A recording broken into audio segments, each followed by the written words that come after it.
नमस्कार, मैं हूं रंजीत कुमार और शुरू हो चुका है क्लियर कट। शुरुआत दिल्ली धमाके को लेकर हुए बेहद सनसनीखेज खुलासों के साथ कि हिंदुस्तान में भी हमास जैसे बड़े हमले की साजिश थी। जैसे इजरायल में 7 अक्टूबर 2023 को हमास ने एक बड़ा हमला किया था, उसी तर्ज पर आतंकियों ने जमीन और आसमान से एक साथ धमाकों का एक पूरा प्लान तैयार कर लिया था। कैसे, इसके बारे में हम आपको विस्तार से बताएंगे, लेकिन उससे पहले दिल्ली धमाकों के 8 दिन बाद ब्लास्ट में मारे गए आतंकी का जो एक वीडियो सामने आया है, एक बार वो वीडियो आपको देखना चाहिए। वीडियो कब का है, कहां का है और किस मकसद से बनाया गया, इसके बारे में आगे हम विस्तार से चर्चा करेंगे। तो इस वीडियो में उमर आत्मघाती हमले यानी कि सुसाइड बॉम्बिंग को एक तरीके से जायज ठहराने की कोशिश कर रहा है। कह रहा है कि सुसाइड बॉम्बिंग असल में शहीद होने के लिए किया जाने वाला एक ऑपरेशन है, एक काम है। यह पूरा वीडियो लगभग 1 मिनट 20 सेकंड का है और वीडियो में उमर कहता दिखाई दे रहा है, सुनाई दे रहा है कि सुसाइड बॉम्बिंग इस्लाम में एक जानी हुई बात है, ये बहुत नोन बात है, कोई ऐसी नई बात नहीं। आतंकी उमर का ये वीडियो कब का है, वीडियो को कहां शूट किया गया, क्या उमर ने खुद वीडियो बनाया या फिर किसी से बात करते हुए इस वीडियो को रिकॉर्ड किया गया, यानी वीडियो बनाते वक्त उमर अकेला था या किसी और से बात कर रहा था। ये बहुत सारे सवाल हैं जिसका कि जवाब तलाशा जाना जरूरी है। सवाल यह भी है कि वीडियो को अंग्रेजी में बनाने के पीछे क्या मकसद हो सकता है। तो पहला सवाल तो यह कि उमर का वीडियो कब का है, तो यह अभी पूरी तरीके से साफ नहीं हो पाया है। उमर ने वीडियो दिल्ली धमाके के कितने दिन पहले बनाया, इसकी जांच सुरक्षा एजेंसियां कर रही है, लेकिन माना यह जा रहा है कि उमर ने ये वीडियो अल फलाह यूनिवर्सिटी कैंपस में ही बनाया है। और जरा वीडियो को गौर से आप देखेंगे तो आपको दिखेगा कि उमर के ठीक पीछे स्टील की एक बड़ी सी अलमारी दिखाई दे रही है और ऐसी अलमारियां अक्सर दफ्तरों में फाइल रखने के लिए इस्तेमाल की जाती है। वीडियो में उमर के दाईं तरफ अगर आप देखेंगे तो हैंगर पर एक काले रंग की जैकेट टंगी हुई दिखाई दे रही है। यहां यह बात समझना जरूरी है कि दिल्ली में धमाके से पहले उमर की जो बहुत i20 कार में जो सीसीटीवी फुटेज वगैरह सामने आए थे, खास करके 10 नवंबर को दिल्ली के अरुणा आसफ अली मार्ग पर जो सीसीटीवी में उमर की तस्वीर जो कैद हुई थी, उसमें उमर ने इसी तरह की एक काले रंग की जैकेट पहनी हुई थी और ऐसा लगता है कि ये वही जैकेट है जो इस समय खूंटी पर आपको टंगा हुआ इस वीडियो में दिखाई दे रहा है। और इसीलिए यह कहा जा रहा है, अनुमान लगाया जा रहा है कि यह वीडियो आतंकी हमले को अंजाम देने के कुछ ही समय पहले का हो सकता है। माना जा रहा है कि उमर ने इस वीडियो को अल फलाह यूनिवर्सिटी कैंपस में किसी ऊपरी मंजिल पर बनाया होगा, ऊपर के माले पर बनाया होगा। और ऐसा इसलिए क्योंकि वीडियो के लास्ट में उमर कैमरे को खिड़की की तरफ मूव करता है और उससे यह दिखता है कि जो एक कमरा है वो थोड़ा ऊपर की मंजिल की तरफ है, बाहर थोड़ी घनी धुंध दिखाई देती है और ये स्पष्ट नहीं हो पाता कि ये जो कौन सी मंजिल है और ये बिल्डिंग असल में कहां पर है।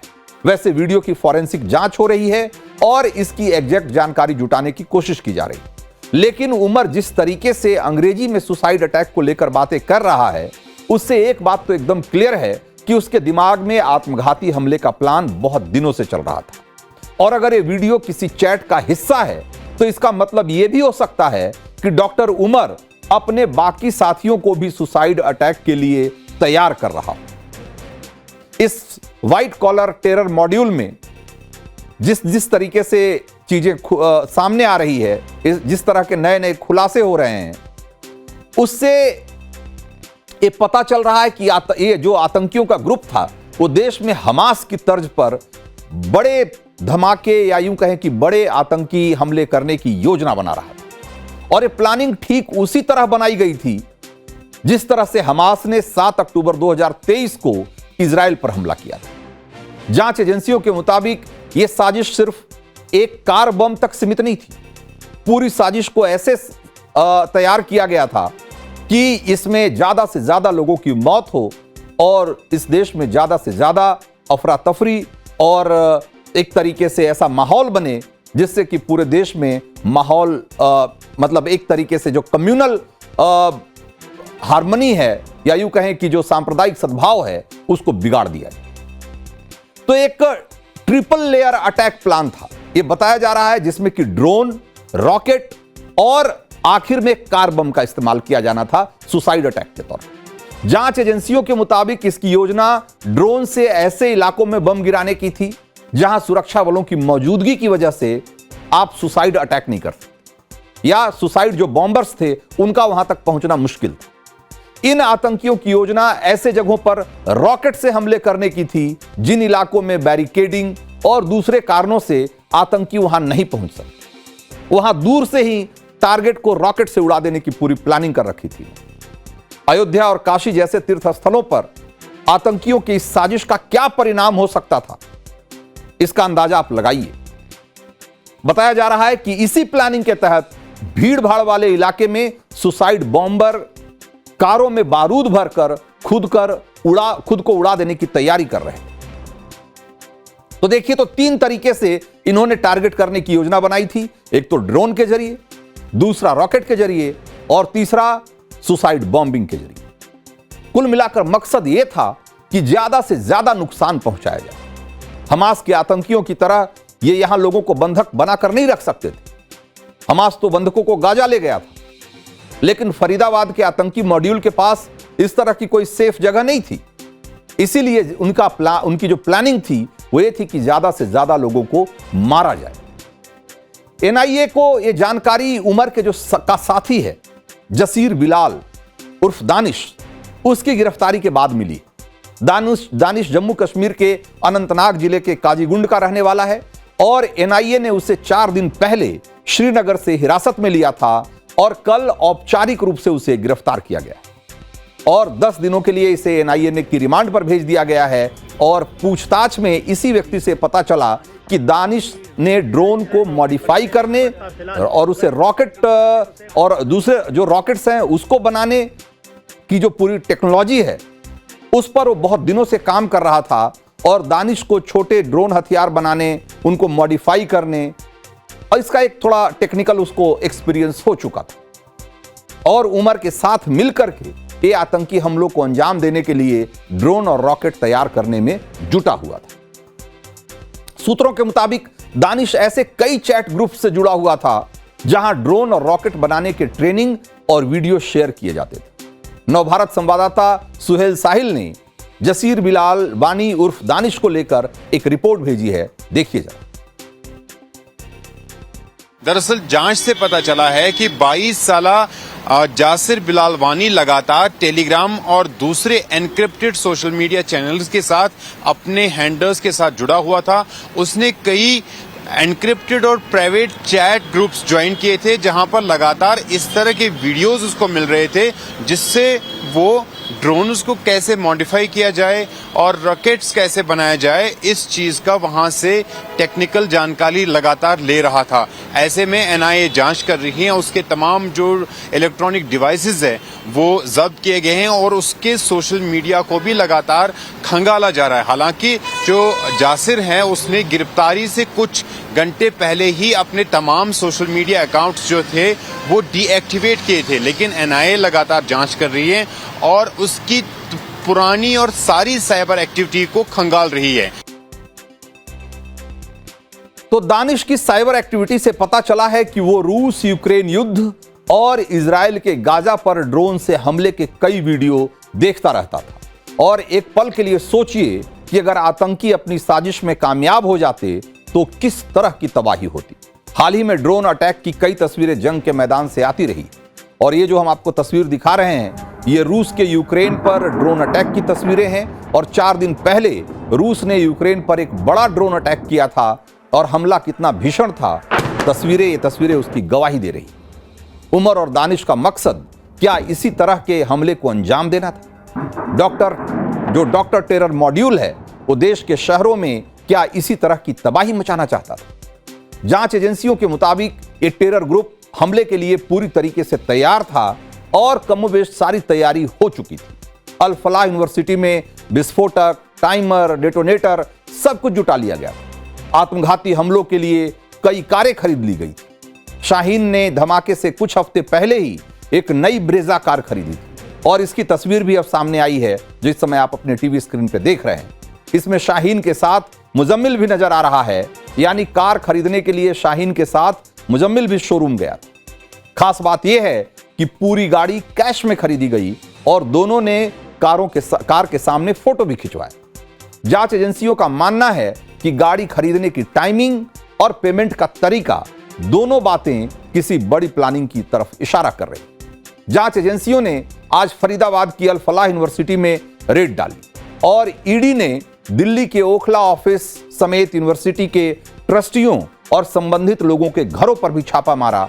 अल फलाह से जुड़े 25 ठिकानों पर सर्च ऑपरेशन चलाया गया और इसमें अल फलाह डेवलपर्स प्राइवेट लिमिटेड, अल फलाह मेडिकल रिसर्च फाउंडेशन, अल फलाह इंडस्ट्रियल रिसर्च फाउंडेशन, अल फलाह एजुकेशन सर्विस प्राइवेट लिमिटेड, इस तरीके से जो तमाम कंपनियां और जो ट्रस्ट ये चलाया जा रहा था, इन सब की आज जांच की गई और सब जगहों पे छापेमारी के दौरान यहां से कागजात तलाशे गए और सबूत जुटाए गए। स्पष्ट है कि जांच एजेंसियां इस खौफनाक साजिश का हर सिरा खोजने में जुटी हुई हैं और जो 140 करोड़ हिंदुस्तानियों की सुरक्षा के लिए बहुत जरूरी भी है।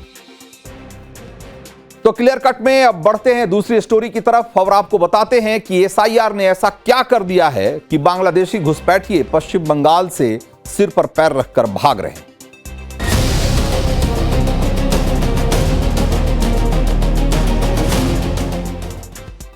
तो क्या एसआईआर की प्रक्रिया से भारत में रह रहे अवैध बांग्लादेशियों की घर वापसी शुरू हो गई है?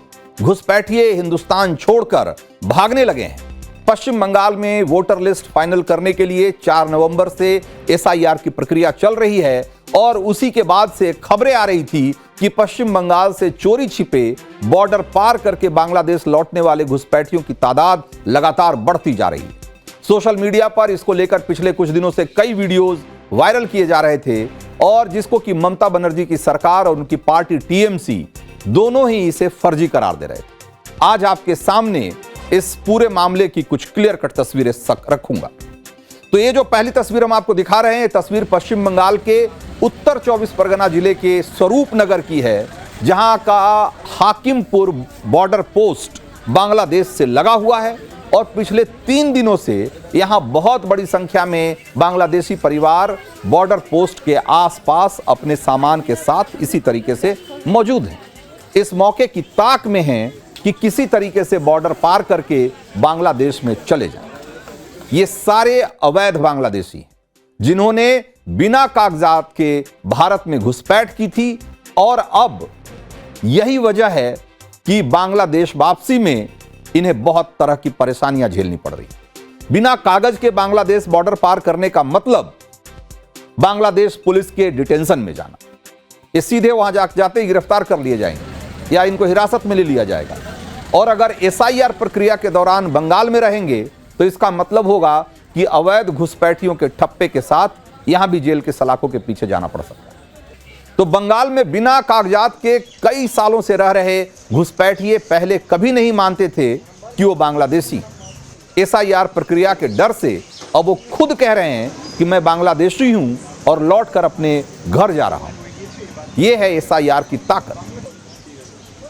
इससे पश्चिम बंगाल की राजनीति पर और चुनाव पर कितना असर पड़ेगा और एसआईआर क्यों टीएमसी की बेचैनी बढ़ा रहा है, इस पर मैं आगे बात करूंगा। लेकिन पहले उत्तर 24 परगना के हकीमपुर बॉर्डर पोस्ट से टाइम्स नाउ नवभारत संवाददाता हृदयता की एक एक्सक्लूसिव रिपोर्ट देखी।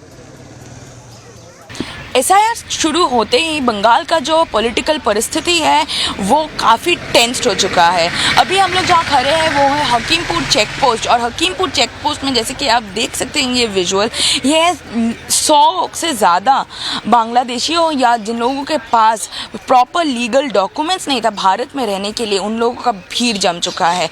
और ये सिर्फ एक बॉर्डर का तस्वीर नहीं है, वाकई ये बहुत ही सारे बॉर्डर्स का तस्वीर है जहाँ नोदिया भी आता है, कूच बिहार भी आता है। पर इन लोगों के पास डॉक्यूमेंट्स नहीं था, फिर भी ये लोग कैसे रह रहे थे बंगाल में। और नॉर्थ 24 परगना जहाँ ये जगह है वो काफ़ी 3 घंटे का दूरी में है, एकदम सिटी के नज़दीक, कोलकाता के नज़दीक। कैसे रह रहे थे ये लोग, इधर लोगों से पूछ लेते हैं। दादा आप कब आए हो? हाँ, करीब 20 साल पहले। 20 साल पहले इधर कैसे आए हो? कैसे मतलब मेरे पापा और मम्मी के साथ आए थे, तब मैं बहुत छोटा था। मेरे आँखों में प्रॉब्लम है तो उनको किसी ने कहा था कि इंडिया में आके डॉक्टर दिखाने से ठीक हो जाएगा, हाँ, इसलिए मुझे लेकर आए थे। उसके बाद फिर जा नहीं सके, यहाँ ही क्यों नहीं रहे। जा सके? क्योंकि हम इनलीगल तरीके से आए थे, इसलिए जा नहीं पाए।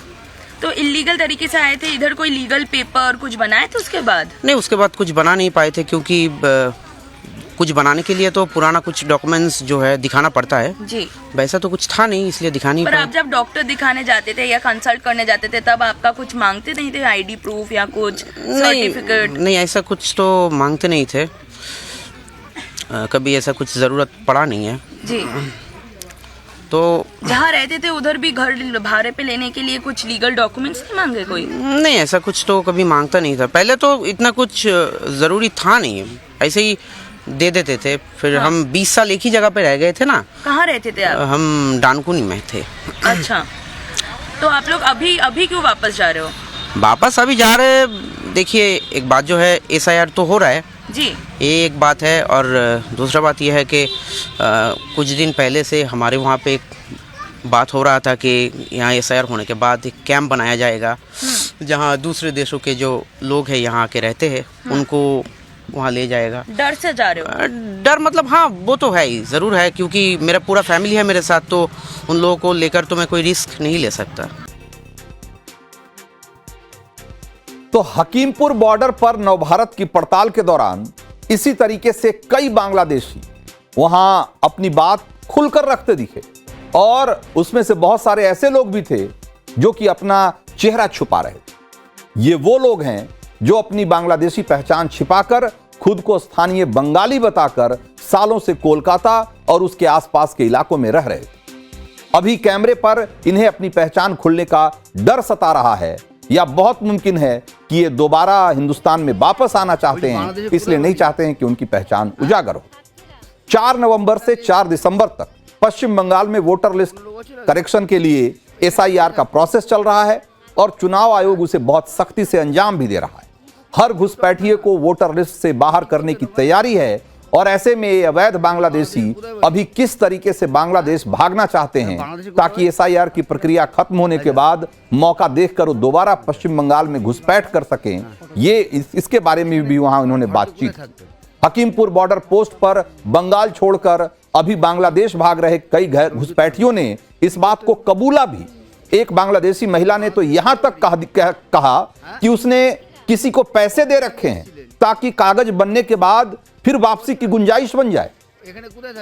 हालांकि अभी सबकी जुबां पर SIR का डर दिख रहा है, लेकिन हकीकत यह है कि ये वो लोग हैं जो 20 साल से इस देश में रह रहे थे और सिर्फ SIR के डर से वापस जा रहे हैं, और इनकी योजना फिर से भारत में घुसपैठ करने की।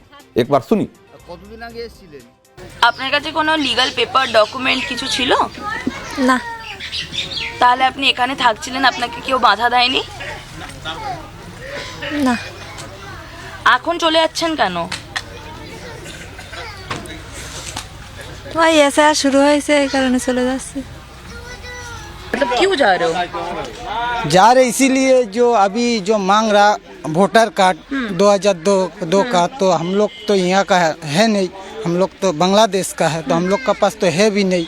तो उस साइड जाओगे तो उसके बाद आप चले जाएंगे, यहाँ पे कैंप पे जाना है। अच्छा, कौन सा कैंप में जाना है? हमको तो मालूम नहीं है, हम सुना है।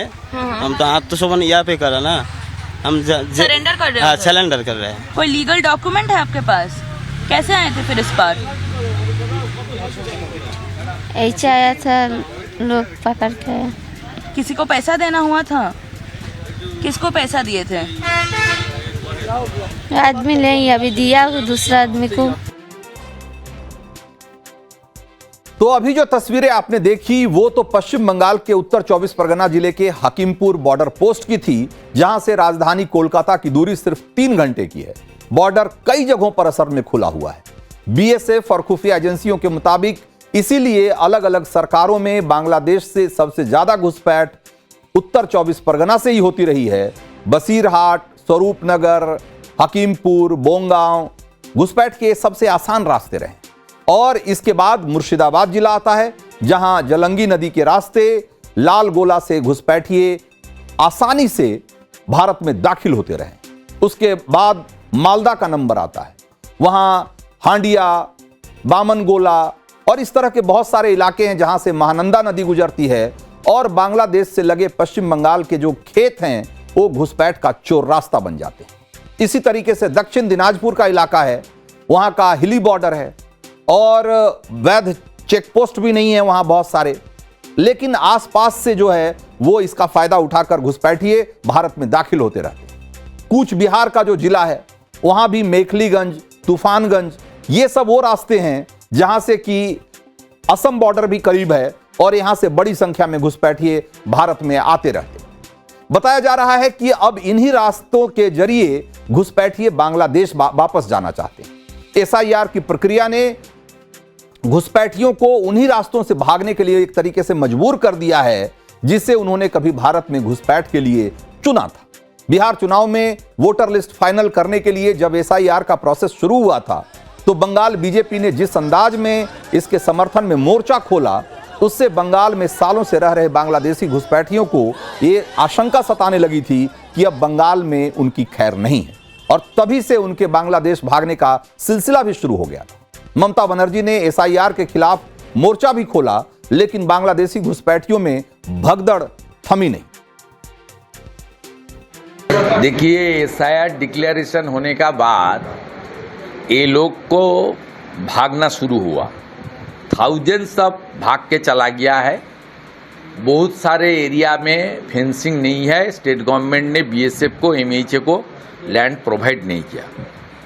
ये लोग जाते जाते अरेस्ट हो गया है। ये संख्या बहुत छोटा संख्या है लेकिन भागने वाला का तादाद बहुत बड़ा ज़्यादा है। ये लोग को भी जो कानूनी कार्रवाई करना चाहिए होना चाहिए। तो पश्चिम बंगाल में एसआईआर के लिए फॉर्म बांटने की प्रक्रिया करीब करीब 99% पूरी हो चुकी है, या यूं कहिए कि फॉर्म बांटने का काम कमोबेश पूरा हो चुका है और पश्चिम बंगाल के कुल 7 करोड़ 66 लाख से अधिक मतदाताओं में से 7 करोड़ 63 लाख से अधिक वोटरों को ये जो फॉर्म है बांटे जा चुके हैं और पूरे बंगाल में बीएलओ को 4 दिसंबर तक सारे फॉर्म कलेक्ट करने का टारगेट दिया गया है।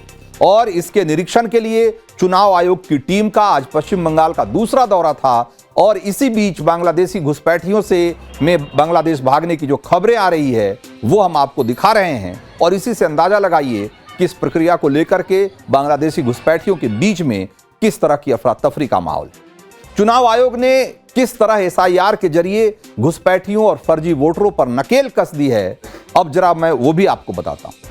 पश्चिम बंगाल में जिन वोटरों के नाम या उनके माता पिता के नाम 2002 की वोटर लिस्ट में थे उन्हें एसआईआर प्रोसेस में अपने आप वैध वोटर मान लिया जाएगा, लेकिन जिन वोटर्स के नाम या उनके माता पिता के नाम साल 2002 की वोटर लिस्ट में नहीं थे उन्हें अपना नाम वोटर रोल में बनाए रखने के लिए चुनाव आयोग के बताए गए 11 डॉक्यूमेंट्स में से कोई एक डॉक्यूमेंट जमा कराना होगा।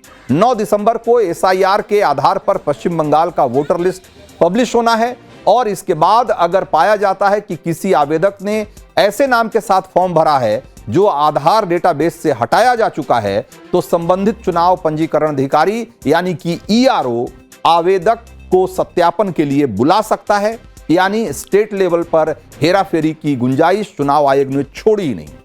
सबकी जिम्मेदारी तय कर दी गई है, जैसे कि एसआईआर के फॉर्म पर वोटर का फोटो लगाने का जिम्मा बीएलओ को दिया गया है। उन्हें वोटर के घर जाकर उनकी फोटो लेनी है, यानी वो ये गारंटी लेगा या देगा कि वोटर फर्जी नहीं बल्कि असली है। ऐसा नहीं हो सकता कि आप किसी नाम किसी और का फोटो किसी और का, ये नहीं चलेगा।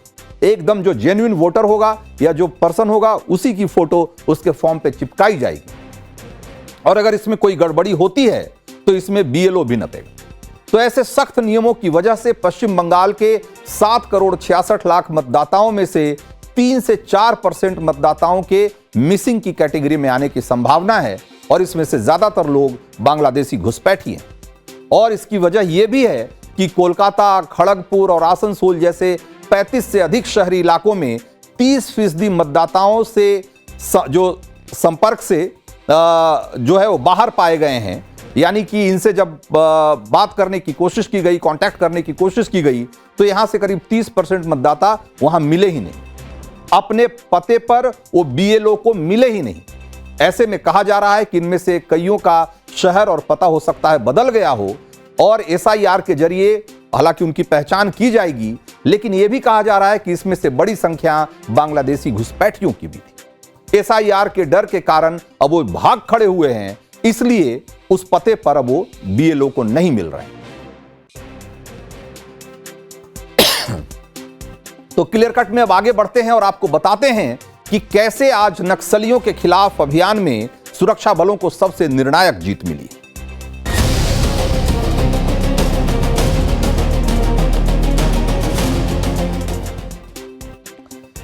6 अप्रैल साल 2010 छत्तीसगढ़ के दंतेवाड़ा जिले में सीआरपीएफ के जवान रूटीन सर्च ऑपरेशन के बाद वापस अपने कैंप की ओर लौट रहे थे कि अचानक जोरदार धमाका हुआ।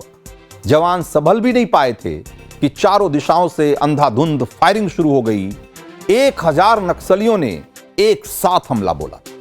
नक्सली पहले से पेड़ों के पीछे, पहाड़ियों पर और झाड़ियों में पोजीशन लेकर बैठे हुए। दंतेवाड़ा के उस घने जंगल में घंटों मुठभेड़ चली और इस भीषण मुठभेड़ में सीआरपीएफ के 76 जवान शहीद हो गए। हमले की खबर जब देश के सामने आई तो पूरा देश शोक में डूब गया था। इस हमले की जांच के दौरान एक नाम सामने आया था और वो नाम था माड़वी हिडमा। सीआरपीएफ टीम पर हमले के 3 साल के भीतर साल 2013 में फिर से एक ऐसा ही जोरदार नक्सली हमला हुआ जिसने पूरे देश को हिलाकर रख दिया। 25 मई 2013 ये तारीख भारतीय राजनीति के इतिहास में सबसे खौफनाक तारीखों में से दर्ज है। कांग्रेस परिवर्तन यात्रा बस्तर में आगे बढ़ रही थी और जैसे ही एक काफिला झीरम घाटी के मोड़ पर पहुंचा, नक्सलियों की बटालियन 1 ने अचानक चारों तरफ से घेर कर बम विस्फोट, फायरिंग और एम्बुश का एक ऐसा खूनी खेल खेला कि पूरा का पूरा काफिला चंद मिनटों में ही खामोश हो गया। उस हमले में प्रदेश कांग्रेस अध्यक्ष नंद कुमार पटेल, पूर्व केंद्रीय मंत्री वीसी शुक्ला, वरिष्ठ नेता महेंद्र कर्मा और उनके साथ जो करीब 29 कार्यकर्ता थे वो मारे गए। जांच के बाद यह साफ हुआ कि इस हमले की भी पूरी प्लानिंग, एम्बुश की पूरी सेटिंग और पूरा एग्जीक्यूशन सब कुछ हिडमा ने ही तय किया था। इसके बाद तो रेड जोन में हिडमा स्टाइल के हमलों का एक खतरनाक सिलसिला चल पड़ा।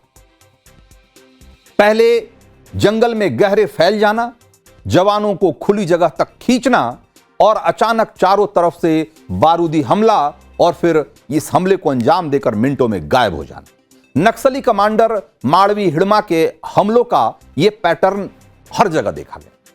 लेकिन कहते हैं ना कि अपराध की उम्र बहुत लंबी नहीं होती और आज जब हिंदुस्तान ने ठान लिया है कि अगले साल मार्च से पहले देश को नक्सलवाद से संपूर्ण आजादी दिला देनी है, तो इसके लिए हिडमा जैसे हत्यारों का अंत बहुत जरूरी था और आज वही हुआ। 1 करोड़ के इनामी नक्सली कमांडर माड़वी हिडमा को सुरक्षा बलों ने मार गिराया। सुरक्षा बलों से मुठभेड़ में हिडमा के साथ उसकी पत्नी राजे उर्फ राजक्का भी मारी गई है और हिडमा नक्सलियों की बटालियन नंबर 1 का चीफ था। बटालियन 1 सबसे घातक माओवादी अटैक यूनिट मानी जाती थी और माड़वी हिडमा सीपीआई माओवादी की सेंट्रल कमेटी में बस्तर क्षेत्र का इकलौता आदिवासी था। उस पर 1 करोड़ रुपए का इनाम था और एक तरीके से देखा जाए तो माड़वी हिडमा नक्सली मूवमेंट की रीढ़ की हड्डी की तरह था। सीपीआई माओवादी के महासचिव नंबाला केशव राव उर्फ बसवा राजू के मारे जाने के बाद नक्सलियों के सबसे मजबूत संगठन दंडकारण्य स्पेशल जोनल कमेटी का महासचिव हिडमा को ही बनाया गया था और इसीलिए केंद्रीय गृह मंत्री अमित शाह ने न सिर्फ टारगेट दे रखा था बल्कि डेडलाइन भी सेट कर दी थी। उन्होंने टारगेट था माड़वी हिडमा और शाह ने सुरक्षा बलों को डेडलाइन दी थी 30 नवंबर की। लेकिन डेडलाइन से 12 दिन पहले ही सुरक्षा बलों ने अपना टारगेट पूरा कर लिया। माड़वी हिडमा के सीने में कई गोलियां दफन कर दी गई। सुरक्षा बलों की इस कामयाबी के बाद केंद्रीय गृह मंत्री अमित शाह ने ऑफिसर्स के साथ बातचीत की और उन्हें इसकी बधाई दी। माड़वी हिडमा का इस मुठभेड़ में मारा जाना सुरक्षा बलों के लिए काफ़ी एक निर्णायक बढ़त है ना सिर्फ दंडकारण्य स्पेशल जोन कमेटी इलाका, ना सिर्फ बस्तर क्षेत्र का, संपूर्ण भारतवर्ष में नक्सल विरोधी अभियान के लिए ये काफ़ी एक निर्णायक बढ़त के रूप में देखे जा रहा है। नक्सल मुक्त भारत, नक्सल मुक्त छत्तीसगढ़, नक्सल मुक्त बस्तर, ये संकल्प है। तो माड़वी हिड़मा का मारा जाना नक्सलवाद के खिलाफ एक निर्णायक जीत है, क्योंकि जैसा कि मैंने आपको बताया कि हिड़मा न सिर्फ बड़े हमलों का मास्टरमाइंड था, बल्कि वो जंगल की लड़ाई में अब तक का सबसे खूंखार सिपाही या यूं कहें कि शिकारी माना जाता था। कहा जाता है कि हिड़मा जंगल की भौगोलिक संरचना को रेत की तरह पढ़ लेता था। वो दंडकारण्य क्षेत्र के घने जंगलों में रहता था और उसे अबुझमाड़ और सुकमा बीजापुर के जंगल वाले इलाकों के चप्पे चप्पे की जानकारी थी। तकनीक और गुरिल्ला टैक्टिक्स से वो लड़ाई में बहुत माहिर था और फुर्ती तो इतनी थी कि 5-7 किलोमीटर का पहाड़ी रास्ता वो पलक झपकते तय कर लेता। टारगेट के करीब पहुंचकर हमला करना उसकी खासियत बन चुकी थी और सीआरपीएफ, डीआरजी, एसटीएफ सभी की गतिविधियों पर उसके लोग और उसकी लगातार नजर बनी रहती थी। कहा जाता है कि सुरक्षा बल उसे घोस्ट कमांडर कहते थे, क्योंकि वो न कभी दिखाई पड़ता था और न कभी पकड़ में आता था। हिड़मा ने सुरक्षा बलों की रफ्तार, रणनीति और खुफिया तंत्र सबका संतुलन हिलाकर रख दिया था। सिर्फ 15 साल की उम्र में पीपल्स वॉर ग्रुप से जुड़ने के बाद, या यूं कहें कि बंदूक थामने के बाद, हिड़मा नक्सलियों के लिए कंप्यूटर के सीपीयू की तरह काम करता था, क्योंकि इस पूरे इलाके की सबसे सटीक जानकारी रखने वाला वो इकलौता शख्स था। यानी हिड़मा ही नक्सलियों का ब्रेन था, या यूं कहिए कि वो इस पूरे इलाके में जितने ऑपरेशन को अंजाम देते थे नक्सली, उसमें उसके पीछे जो दिमाग होता था वो इसी शख्स का होता था। इसीलिए हिड़मा का मारा जाना माओवादियों के मनोबल पर सबसे बड़ी चोट है। हिड़मा बस्तर का आदिवासी चेहरा था, इसीलिए स्थानीय लड़ाकों को संगठन से जोड़े रखने में उसकी भूमिका बहुत महत्वपूर्ण थी। और उसके मारे जाने से नक्सलियों में संदेश गया है कि जब सबसे खूंखार और मोस्ट वांटेड कमांडर हिड़मा मारा जा सकता है तो फिर कोई भी सुरक्षित नहीं। जाहिर है कि अब उसकी मौत से नक्सल विरोधी या अभियान को और तेजी मिलेगी और सुरक्षा बल बस्तर के दूर दराज इलाकों में अपनी पकड़ मजबूत कर पाएंगे। हिड़मा के अंत के साथ ही आत्मसमर्पण के लिए आगे आने वाले नक्सलियों की संख्या में भी और तेजी से इजाफा होना तय माना जा रहा है। आपको याद होगा कि पिछले महीने ही छत्तीसगढ़ के दंडकारण्य क्षेत्र में 208 नक्सलियों ने आत्मसमर्पण किया था। इसमें 110 महिलाएं और 98 पुरुष थे। सरेंडर करने वाले नक्सलियों को संविधान की कॉपी और गुलाब का फूल देकर उनका स्वागत किया गया था। समाज की मुख्य धारा में उनके आने पर हर्ष जताया गया था और उम्मीद कीजिए कि ऐसी और तस्वीरें आपको जल्द ही देखने को मिलेंगी और ज्यादा से ज्यादा नक्सली बंदूक छोड़कर संविधान थामेंगे। हिड़मा का खात्मा ये साबित करता है कि नक्सलियों के खिलाफ अभियान में सुरक्षा बलों का इंटेलिजेंस नेटवर्क और ऑपरेशनल क्षमता दोनों में जबरदस्त सुधार आया है। छत्तीसगढ़, आंध्र प्रदेश और तेलंगाना पुलिस के साझा प्रयास से मिली ये सफलता नक्सल मुक्त भारत अभियान में एक मील का पत्थर है। यहां एक और सवाल जो लगातार पूछा जाता रहा है कि जब माड़वी हिड़मा की सालों पुरानी ही तस्वीर थी तो उसकी पहचान इस एनकाउंटर के बाद कैसे हुई, तो इसके बारे में बताया जा रहा है कि हिड़मा की पहचान का सबसे बड़ा निशान उसके बाएं हाथ की एक अंगुली का नहीं होना था और उसी से पहचान किए जाने की बात अब सामने आ रही है। दरअसल नक्सली कमांडर हिड़मा की मौत की पटकथा उसी दिन लिख दी गई थी जब छत्तीसगढ़ के डिप्टी सीएम विजय शर्मा और हिड़मा की मां की मुलाकात हुई थी। अगर हिड़मा अपनी मां की बात मान लेता तो शायद उसे जिंदा रहने का एक मौका मिल जाता, क्योंकि छत्तीसगढ़ के डिप्टी सीएम विजय शर्मा की मुलाकात के दौरान हिड़मा की मां मड़वी पुंजी ने एक भावुक वीडियो अपील की थी और उसमें उन्होंने अपने बेटे हिड़मा से कहा था कि कहां हो बेटा, घर लौट आओ, सरेंडर कर दो। उस दिन डिप्टी सीएम ने हिड़मा की मां के साथ खाना भी खाया था। ये कहानी 11 नवंबर की है, लेकिन जब हिड़मा ने अपनी मां की बात नहीं मानी तो सुरक्षा बलों ने उसका काम तमाम करने का फैसला कर लिया। हिड़मा के पीछे सुरक्षा बल के जवान काल की तरह पड़ गए और उसका खात्मा करके ही उन्होंने दम लिया। तो आज क्लियर कट में इतना ही। मुझे दीजिए इजाजत।